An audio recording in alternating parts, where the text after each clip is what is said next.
Hi, everybody. Welcome to the last day of the bourgeois phase or the moderate phase of the revolution. In the next phase of the revolution, things are going to get a bit more radical. So today I want you to think about who's left unsatisfied by the degree of reforms that have happened so far. So, first thing that I want you to be able to do is to describe what reforms the National Assembly has tried to make. And then I really want you to think about the success and failure of the revolution so far. Who's happy, who's unhappy, what things are going well, what things are problematic. And then those are the terms that I'll be covering today. So, first thing that the National Assembly needed, they're still in a financial crisis, right? So one of the first things that they try to do to solve the financial crisis is to print assignats. Now, paper money was a new idea, and they didn't wholly understand how it worked. With coin money, you at least have the value of the metal, right? A silver coin is worth the value of the silver itself. With paper money, usually it was backed by something, so the paper money could be technically sort of exchanged for some amount of gold or silver, or maybe, as they did in this case, land. But what they didn't wholly understand was you just couldn't print more. So that's what they're going to end up doing. They will continue to print money, and by 1795, there's a 99% depreciation in the value of the assignat. Now, can you call this a cause of the revolution? Is inflation a cause of the revolution? We're talking about inflation that's happening by 1795. If you look at 1790 to 91, there's a little bit of inflation, but it's not awful. 1795, revolution is well underway. So this is not a cause of the revolution. It could be a cause of the failure of the revolution, but not a cause of the beginning of the revolution. Another thing that they do in 1790, they pass the Civil Constitution of the Clergy. Now in 1789, they had already confiscated a bunch of the church property, which was about 6% of all of the land in France. So that's a big influx of wealth into the government. But now they're kind of turning what religion means on its head. And if you think about the Catholic Church, Catholics were supposed to owe allegiance or sort of listen to their priest, and then above the priest was the bishop. There's this hierarchy, right, with the Pope at the top. And there was always this question in France, who's at the top of that hierarchy? Is it the Pope or is it the King of France? Louis XIV had really tried to make it him. That had kind of switched a bit in the meantime.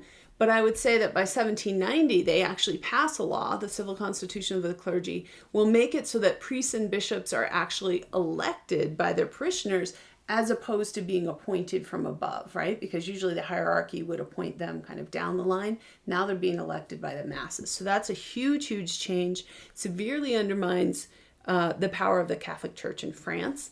And it really is going to make the church subordinate to the state. And this is just kind of you can see a lot of priests and religious figures kind of packing up, right? Because they're being stripped of a lot of their privileges. This is also 1791. So during this phase, Olympe de Gouges will pass the Declaration of the Rights of Women. So really another one of these times when women are claiming their rights. She's talking about how all of the ways that women are equal and should be considered citizens as it's basically copying the Declaration of the Rights of Man, but then saying, and women too. A lot of women will start participating in the political clubs. They'll fight for some inheritance rights, which is really important because they didn't actually, a lot of them didn't have claim to their own children. So these property rights really matter a lot. And also if some family had a lot of wealth, the wealth was supposed to be divided equally between all the sons in the family, and they were trying to also divide it amongst the daughters. In 1791, after much disagreement, they finally complete the Constitution of 1791. It's unfortunately only going to last a year, so we'll get some background on that in a second. But it sets up a constitutional monarchy, and you can kind of see the three estates of France here working on it, right? So this is a cartoon about this. And I translated this bit on the bottom. It says something like, you have to work together and have luck to make this work. I forget the exact details. You can ask me in class. I'll have it written down somewhere. It also set up a three-branch legislature. Now, I want you to think about, as I'm talking about this, whose idea was this? The separation of powers, the idea of three branches. It's very comparable in some ways to the American system, right? With a president, a legislature, and a judiciary. So we've got those three branches, but the executive and the legislative branch are pretty different. So instead of a president as the head of the executive branch, they'll have the king as the head of the executive branch. And they also would have a single chamber National Assembly. So no House and Senate, just one National Assembly, and it would be permanently elected. So once you were elected to the National Assembly, that was a permanent position. They did have an independent judiciary, but you can see how this is not like wholly democratic. Like this wouldn't really pass modern day standards of a strong democracy. But for the time, it was a big deal. It was a big shift in France.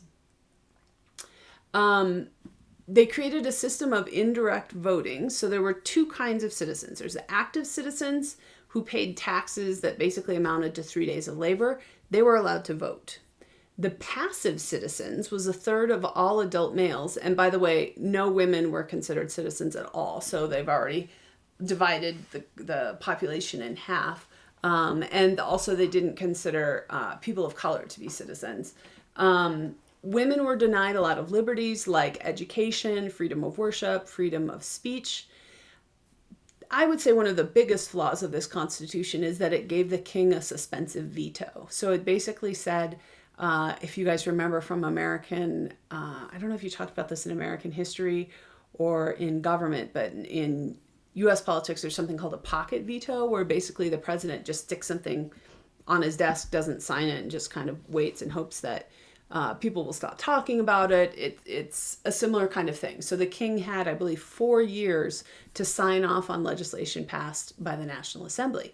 Now, France is in crisis, right? The people are actually starving. So they need to start passing legislation, and this is really going to muck up that process.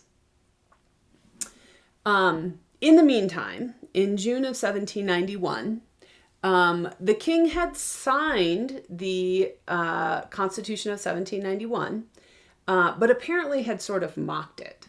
And in his declaration to the French people that he leaves behind when he tries to escape France, he demands that all power be restored to the monarchy. The king and queen dressed as servants, their servants dressed as rich people. The queen had the help of a Swedish count who may have been her lover, and they tried to flee the country in a pretty big entourage of people. But, you know, rich people travel with an entourage too, so they could have just been regular rich people, and plus they were dressed as servants. Who would ever figure that out? Well, somebody figured it out, because it turns out that Louis's face was all over the money. So they got close to the border, and in right outside the town of Varennes, one of the postmasters recognized the king's face, and they were like, that guy who just came through here, that looks like the king.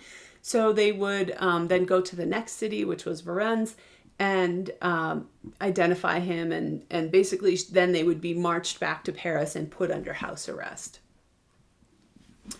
Right after this, the Brunswick Manifesto is passed in August of 1792.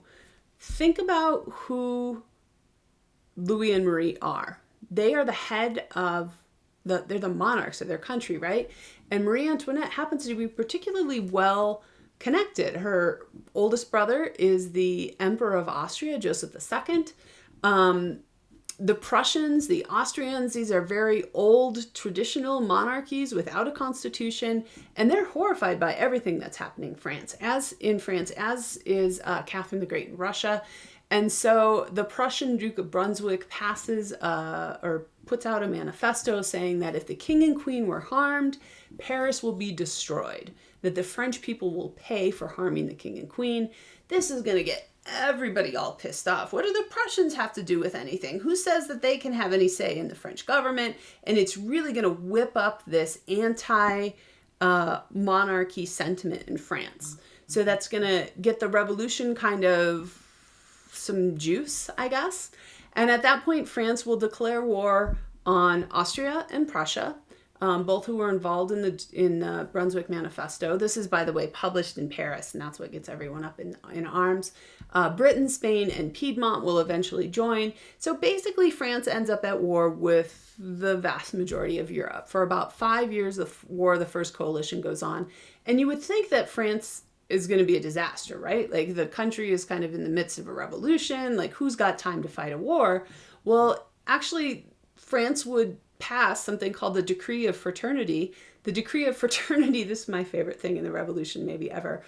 In the midst of all this chaos, France puts out this Decree of Fraternity that says, if you want help overthrowing your monarch, you come to France. We'll help you out. So they promise their assistance to all peoples in Europe hoping to overthrow unjust monarchies. And of course, the monarchs are horrified by this, and it's just going to intensify the war of the First Coalition. So that's going to carry on for many years. We're actually going to talk about 7 coalitions. So a coalition is just a group or an alliance of people. This is the first one. That one is pretty important. We'll also talk about the 6th and the 7th. I don't need you to memorize all 7 of these, though. I think it's going to involve a lot of the same people. I also just want to point out the French reaction to the Brunswick Manifesto, that he's like, taking some pretty definitive action. That's the manifesto there right under his butt. The French are pretty successful in the War of the First Coalition. If you look at this map here, they've gained quite a bit of territory. So this dark pink is the original French territory. This light pink is areas that were directly annexed by France. So they take the Netherlands, the Austrian Netherlands from Austria. That's what's now Belgium. They take Savoy.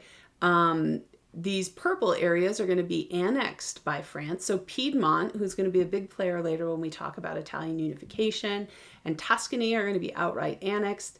And then these are founded as kind of, like puppet states of France. Napoleon will make that more official later, but for now they're sort of, and by the way, most of these these regions in the Italian peninsula, France will win because of Napoleon's leadership and kind of brilliance in leading an army. They'll even try to invade Egypt because that would cut off Britain's access to the Far East. That will be a resounding failure, but nonetheless, Napoleon's making a name for himself, and it's going to bring a lot of, it's going to bring him a lot of popularity. Okay. I want you to think about this then. All of these things I talked about today, what are some of the sources of instability? Think about different groups in France. How are the peasants probably doing? What about the poor people in France? Are they getting what they need, the urban poor? What about Catholics? Are they going to be happy with the situation? What about women?